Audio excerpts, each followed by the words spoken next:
बहुत बहुत धन्यवाद आदरणीय सप्रे जी।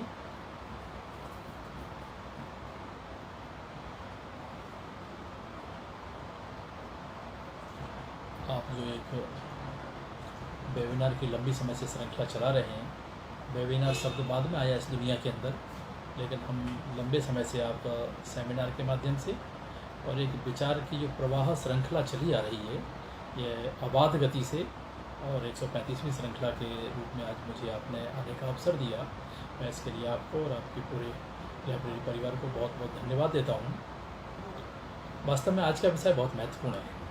महत्वपूर्ण इसलिए भी है क्योंकि ये शाश्वत विषय है। जब हम सेवा कहते हैं तो भारतीय मानस की कल्पना में सेवा से ही शुरू होती है। आज हम जिसको राजनीति कहते हैं वो वास्तव में सेवा ही है। केवल उसका तरीका राजनीति हो सकता है। राजनीति अपने आप में पूर्ण नहीं है, अपने आप में कुछ नहीं है। इसलिए हम देखें कि जो राजनीति के धुरंधर आचार्य चाणक्य हैं, उन्होंने जब राजनीति के ऊपर अपनी जो पुस्तक लिखी है उसको भी चाणक्य का या कौटिल्य का राजनीति शास्त्र नहीं कहा गया है, उसको कौटिल्य का अर्थशास्त्र कहा है। कहने का मेरा आशा यह है कि वास्तव में राजनीति अपने आप में नहीं है। हम जो काम करते हैं उसका जो एक बाय प्रोडक्ट के रूप में होता है वह एक राजनीति हो सकता है या राजनीतिक माध्यम हो सकता है, लेकिन अंतोगत्वा सेवा ही है। लेकिन दुर्भाग्य की बात है कि पिछला जो वर्ष एक वर्ष निकला है वह केवल भारत के लिए ही नहीं, संपूर्ण विश्व के लिए और संपूर्ण मानवता के लिए बड़ा कष्ट भरा वर्ष निकला है, जिसमें हजारों लाखों लोगों ने अपने प्राणों का उत्सर्ग किया है। हजारों लाखों की संख्या में बच्चे अनाथ हुए हैं,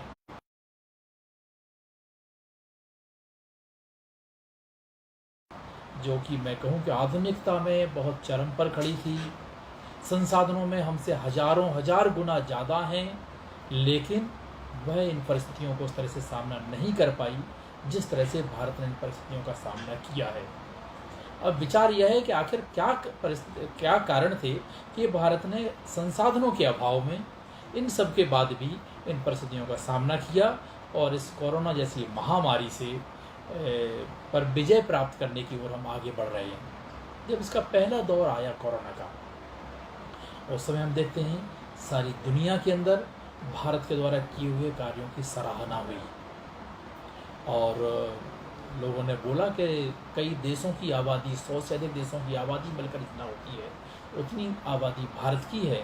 जब हम उन देशों के द्वारा किए हुए संसाधनों का विचार करते हैं, उस पर किए हुए खर्चे की बात करते हैं, या उनमें हुई दुर्घटनाओं के कारण से उस वजह से जो अपने प्राणों का उत्सर्ग किया उसकी तुलना करते हैं, तो हम देखते हैं कि भारत और भारतीय लोगों ने, भारत के जनमानस ने, भारत के आम समाज ने सरकार के निर्देशों का पालन करते हुए एक दूरदृष्टा भारत सरकार का जो नेतृत्व है भारत का, उसमें सम्माननीय नरेंद्र मोदी जी ने जो काम किया है, उससे हम एक बड़ी संख्या में अपने आप को सुरक्षित बचा पाए। कुछ समय के बाद ये दूसरा दौर आया। अब वास्तव में इसमें विचारणीय प्रश्न यह है कि पहला दौर आया, दूसरा दौर आया। जब पहला दौर आया, सारी दुनिया, अमेरिका से लेकर के WHO से लेकर के सबने भारत की सराहना की।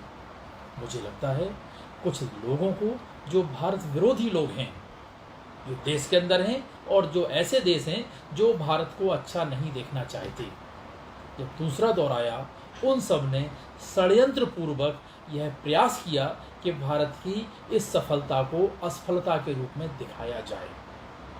दुर्भाग्य की बात यह है कि इसमें हमारे देश के कुछ राजनीतिक दल और कुछ ऐसे लोग जो भारत के वैभव को अपना वैभव नहीं मानते हैं, भारत के उत्कर्ष को अपना उत्कर्ष नहीं मानते हैं, उनको केवल इसी में आनंद आता है कि किसी न किसी तरह से हम भारत को, भारतीयता को, इस विचार को, इस संस्कृति को, इस परंपरा को नीचा दिखा सकें।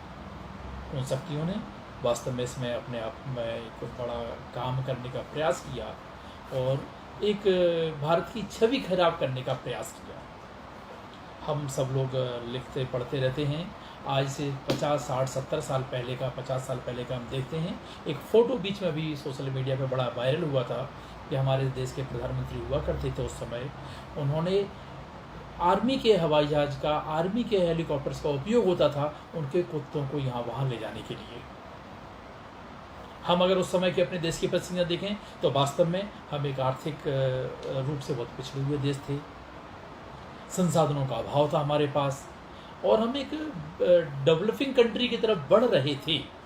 उस समय में हमारे संसाधनों का उपयोग हमारे देश के उस समय के प्रधानमंत्री या मैं कहूँ जो बड़े लोग थे उन्होंने किस तरह से दुरुपयोग किया है, लेकिन इसकी चर्चा भी नहीं होती। आज देश के प्रधानमंत्री ने अपने देश के आर्मी के, अगर मैं कहूँ कि हवाई जहाज हेलीकॉप्टर्स का उपयोग काय में किया, उन्होंने ऑक्सीजन लाने के लिए, मानवता को बचाने के लिए किया है। मध्य प्रदेश के मुख्यमंत्री जी का आप देखिए कि उन्होंने अपना हेलीकॉप्टर, जो सरकार का हेलीकॉप्टर था, उसका पूरे समय उपयोग हुआ रेमडेसिविर को सही जगह पर पहुंचा दिया जाए, उन दवाइयों को सही जगह पर पहुंचा दिया जाए, समय पर लोगों को दवाइयां मिलें, इससे हम अपने नागरिकों के प्राणों की रक्षा कर सकें। लेकिन जब हम तुलना करेंगे तो देश के संसाधनों का दुरुपयोग कैसे किया और आज सदुपयोग कैसे हो रहा है, वास्तव में यह जनमानस को जानकारी होने की आवश्यकता है, क्योंकि बड़ी संख्या में लोग मीडिया में भी हैं, उसमें मैंने कहा जैसे कुछ देश भी हैं और देश में भी कुछ लोग हैं जो यह नहीं चाहते, किंतु यह जो भारत का भारतीयता है, यह जो भारतीय मनीषा है, यह जो भारतीय चिंतन है, यह वास्तव में एक इतना विराट है कि हम देखते हैं ये कभी हारता नहीं है। और यहाँ ऐसे लोगों की, ऐसी परंपराओं की श्रृंखला है जिन्होंने अपना सर्वस्व न्यौछावर कर दिया केवल अपने राष्ट्र के लिए।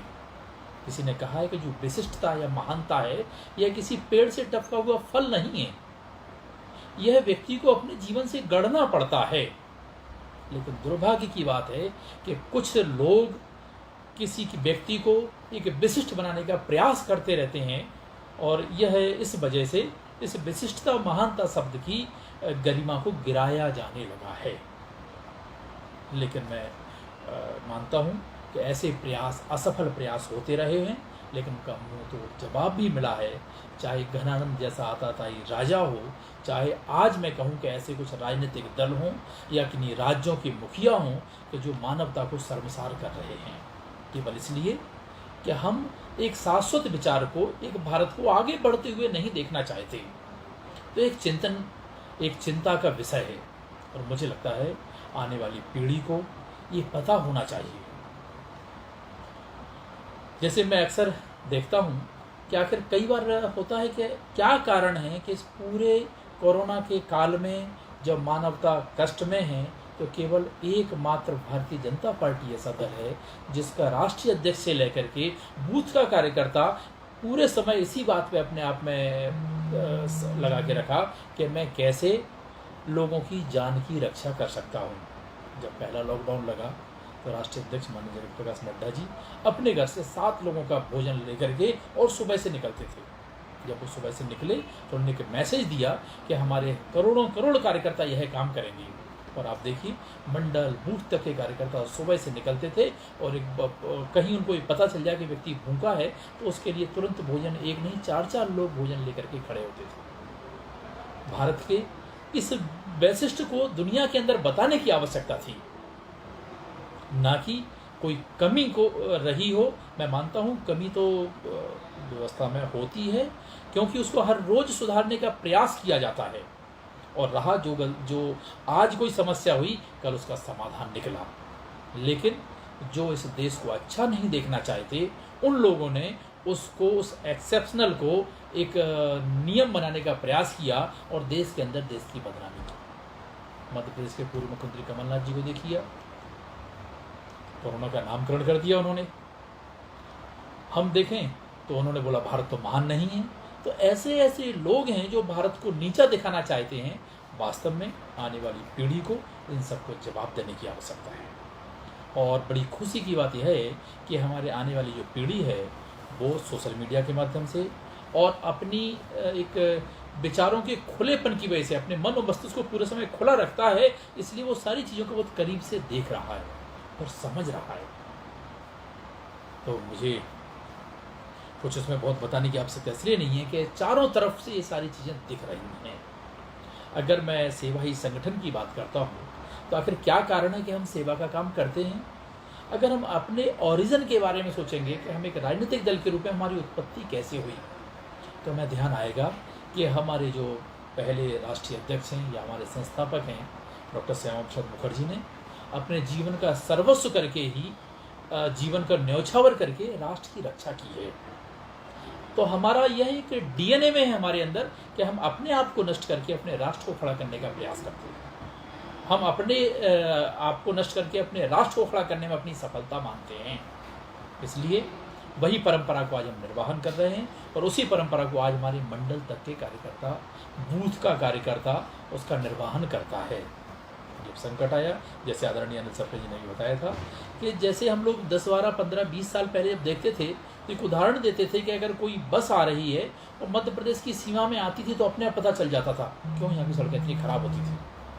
लेकिन इस कोरोना काल में किसी ने कहा कि मध्य प्रदेश की सीमा में घुसते में अपने आप पता चल जाता था कि कार्यकर्ता भोजन का पैकेट लिए खड़े होते थे, कार्यकर्ता पानी का पैकेट लेके खड़े होते थे, जिनके पैरों में जूते चप्पल नहीं है। हमारे प्रदेश अध्यक्ष, माननीय मुख्यमंत्री और हमारे सारे विशिष्ट कार्यकर्ता वो हाथ में जूते चप्पल लेके खड़े होते और उस कार्यकर्ता, उस व्यक्ति को जो अपने कोरोना की वजह से एक जगह दूसरी जगह पलायन कर रहा है, जा रहा है, उसको अपने हाथों से उसके पैर में चप्पल पहनाते हुए दिखते थे। और किसी राजनीतिक दल में नहीं दिखा।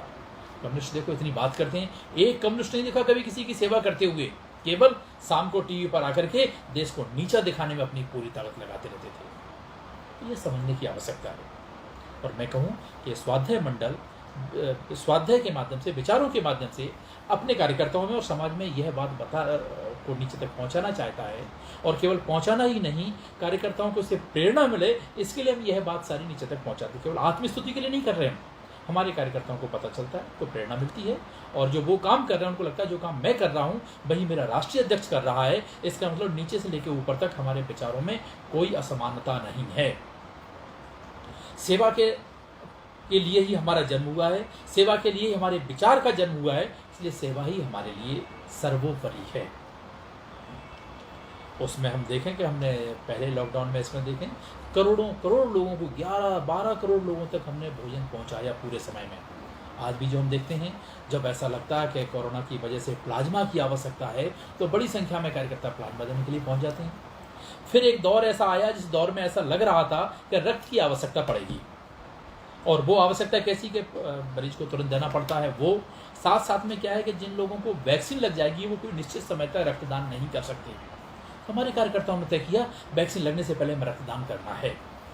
संकट आएगा उसके लिए हम पहले से तैयार रहते हैं, संकट आ सकता है उसकी तैयारी करते हैं।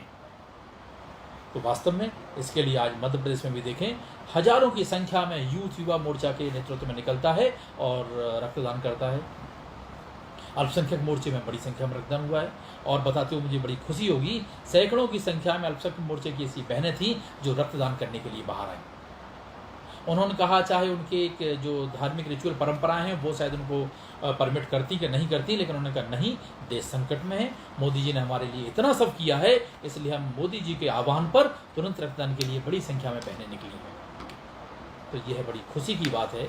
एक तरफ मैं कहूँ कि वो शक्तियाँ हैं, वो लोग हैं जो इस अभियान को, इस विचार को नीचा दिखाने का कोशिश करते हैं, जिस विचार को पूरे जी मोदी जी का 2.0 अभियान के नाम से हम कहते हैं कि सेवाई संगठन पार्ट 2 जिसको हम कहते हैं, उसको नीचा दिखाने का प्रयास करते हैं। और एक वो सामान्य व्यक्ति जो अपने गांव में बैठा है, अपनी चौपाल पे बैठा है, जिसको बहुत चीज़ों की जानकारी नहीं है, लेकिन वो कहता है कि देश का प्रधानमंत्री, वास्तव में लोग तो कई बार हम गांव में जाते हैं, कार्यकर्ताओं से, सामान्य व्यक्ति से मिलते हैं, तो लोग यही कहते हैं कि मोदी जी एक अवतारी पुरुष है, वो इस देश के उत्थान के लिए आए हैं। जो भाजपा का समर्थक नहीं है वह भी आंख बंद करके कहता है कि भले ही कुछ भी हो, मैंने पूरे जीवन भर कांग्रेस को वोट देता रहा हूँगा, लेकिन मैं आज पूरे गर्व से कहता हूँ कि देश मोदी जी के हाथों में सुरक्षित है। तो यह केवल भारत का ही आम नागरिक नहीं, दुनिया का व्यक्ति भी इसको महसूस कर रहा है। दुनिया के अंदर जो भारतीय हैं वो भी कहते हैं। वहाँ से मेरे भी जितने परिचित थे, लोग फ़ोन कर करके बोलते थे हम क्या कर सकते हैं, कंसंट्रेटर पहुँचा रहे थे, लोग आर्थिक सहयोग कर रहे थे, केवल यही कि मैं अपने भारतीय को किसी तरह के कष्ट में नहीं देख सकता। तो वास्तव में यही हमारी सबसे बड़ी विशेषता है।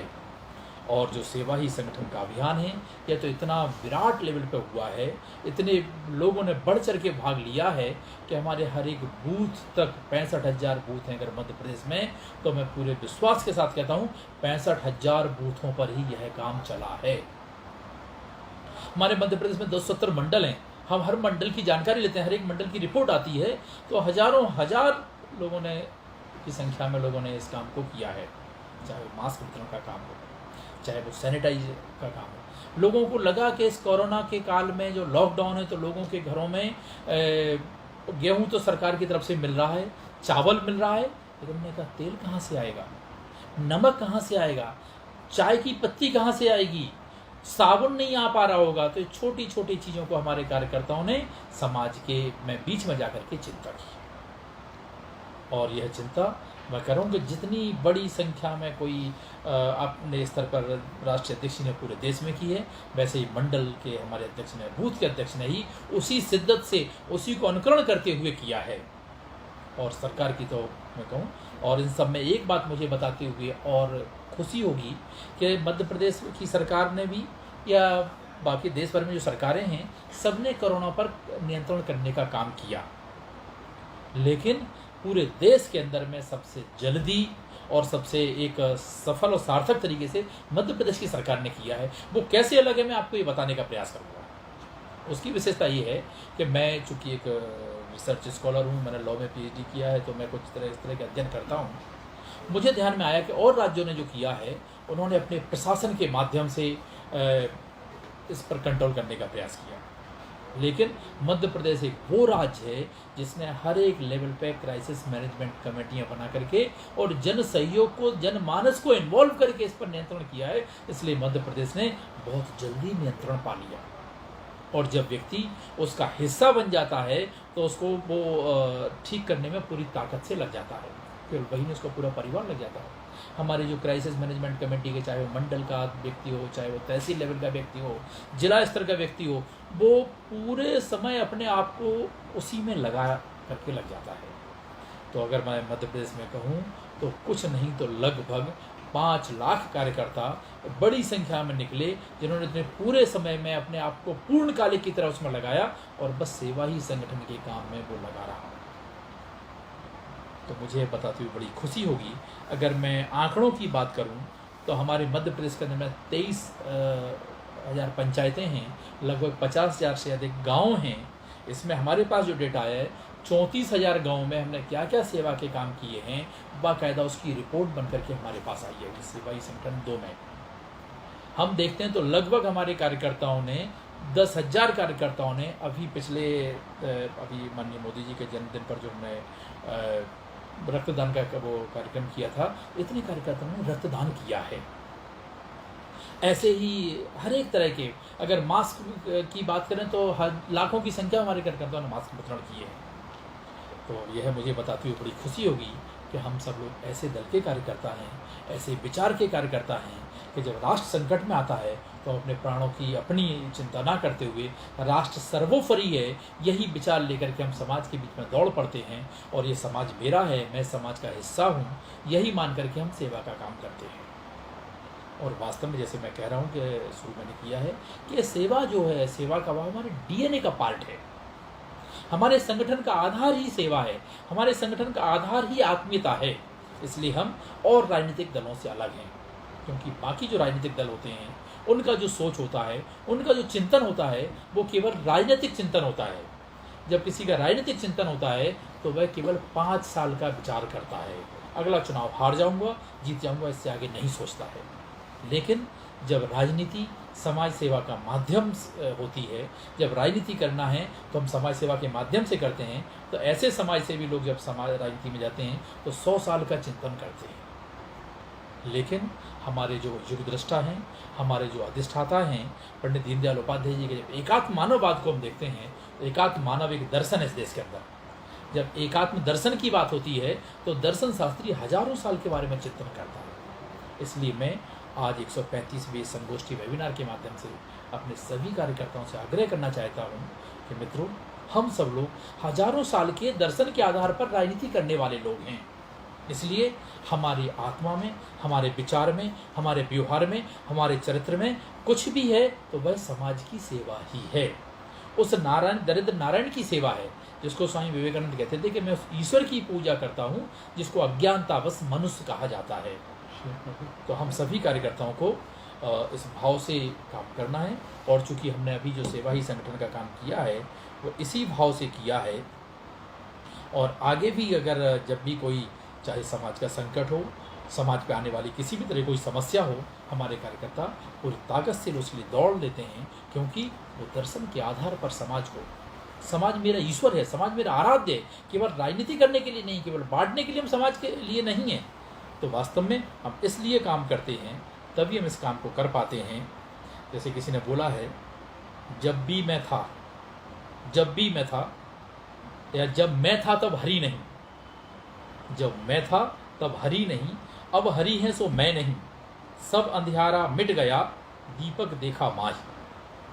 वास्तव में जो दीपक क्या है, ये हमारा विचार दीपक है। जब तक हम केवल राजनीतिक कार्य करते हैं तो हम सोचते हैं कि मैं कर रहा हूँ, ये कर रहा हूँ। जब हम विचार हमारी राजनीति से ऊपर उठता है तो हम वैसे भी मान लेते हैं कि मैं तो कुछ नहीं हूँ, जो भी कुछ है वह ईश्वर है, और ये जो सामने जनता है, जो लोग हैं, जो नागरिक हैं, वो मेरे लिए ईश्वर हैं, उनकी आराधना करना ही मेरा काम है।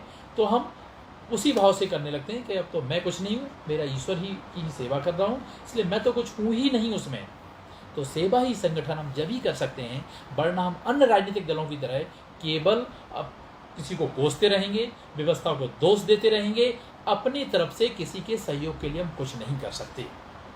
दुख की बात इस सब में ये है कि जो असामाजिक तत्व थे, जो लोग थे, उन्होंने इस आपदा को अपने कुछ आचरण से इस देश की व्यवस्था को कलंकित करने का प्रयास किया है। कानून ने उनको पकड़ा है, तुरंत सजा दी है। आज आवश्यकता इस बात की है कि कानून के माध्यम से हम उनकी आखिरी चैन तक पहुंचना चाहिए। उनके असली पोषक कौन हैं? एक अभी का आपको ध्यान में आ रहा हो, राजस्थान की एक घटना ध्यान में आ रही है कि वहाँ बड़ी संख्या में वैक्सीन के बाउल कचरे में डले मिले।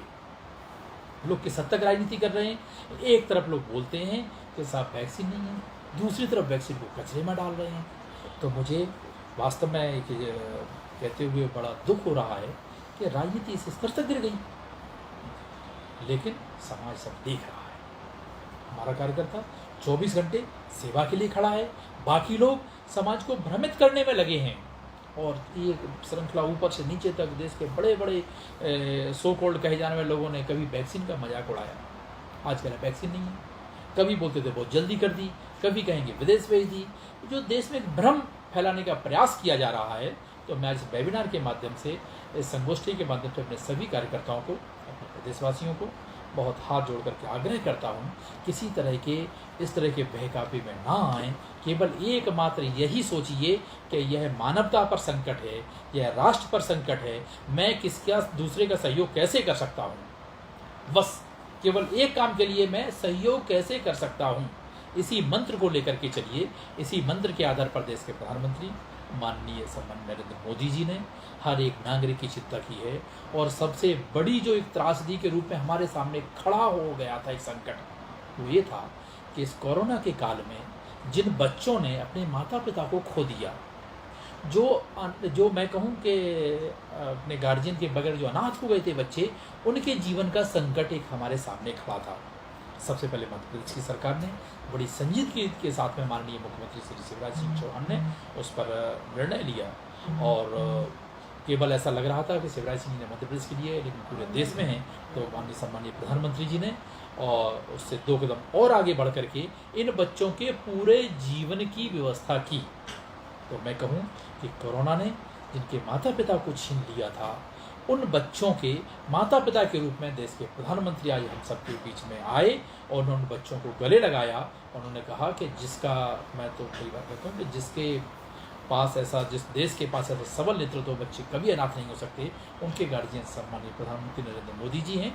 और उन बच्चों का पूरा विकास और बच्चों के पूरे जीवन की चिंता की जाएगी। यह संकट एक बड़ा भयावह खड़ा था, इस देश के प्रधानमंत्री ने उसको तुरंत देखा और उसका हल निकाला। ऐसे जो भी समस्याएं हैं उन पर सरकार और भारतीय जनता पार्टी का नेतृत्व पूरी तरह से उस पर विचार कर रहा है और सारी समस्याओं के समाधान में लगा हुआ है। बस आवश्यकता इस बात की है कि हम पूरी ताकत से समाज की सेवा में लगें और हमारा जो सेवा ही संगठन का अभियान जो चल रहा है उसको हम पूरी तरह से सभी कार्यकर्ताओं से आग्रह है कि अपने स्तर पर खड़े होकर के अपने जीवन का सर्वोत्तम लक्ष्य यही मानिए आज का कि मेरा एकमेव कार्य यही है कि मैं इस पीड़ित मानवता की सेवा कर सकूं, मैं उस व्यक्ति के आंसू पहुंच सकूं जो इस महामारी में वो किसी तरह के कष्ट में है। एन केन प्रकारेण मैं केवल उसका सहयोग कर सकूं, यही भाव और भावना को लेकर के हमें चलना है। यही हमारे जीवन का मंत्र है, यही हमारे संगठन का मंत्र है। इसलिए हमारे राष्ट्रीय अध्यक्ष जी ने कहा कि इस समय में सेवा ही हमारा संगठन है। हमारे संगठन का उद्देश्य सेवा ही है, हमारे संगठन का विकास सेवा है। जो भी कुछ काम करना है संगठन को वो एकमेव सेवा के रूप में ही करना है। उसमें सब कार्यकर्ता आप लोग लगे होंगे। मैं आप सब कार्यकर्ताओं को बहुत बहुत बधाई और धन्यवाद देता हूँ। और मैं धन्यवाद देता हूँ हमारी इस गोष्ठी का जो संचालन कर रहे हैं लंबे समय से उनको, कि आप एक विचारों की श्रृंखला को बढ़ाए जा रहे हैं। आप सभी का बहुत बहुत धन्यवाद, बहुत बहुत आभार।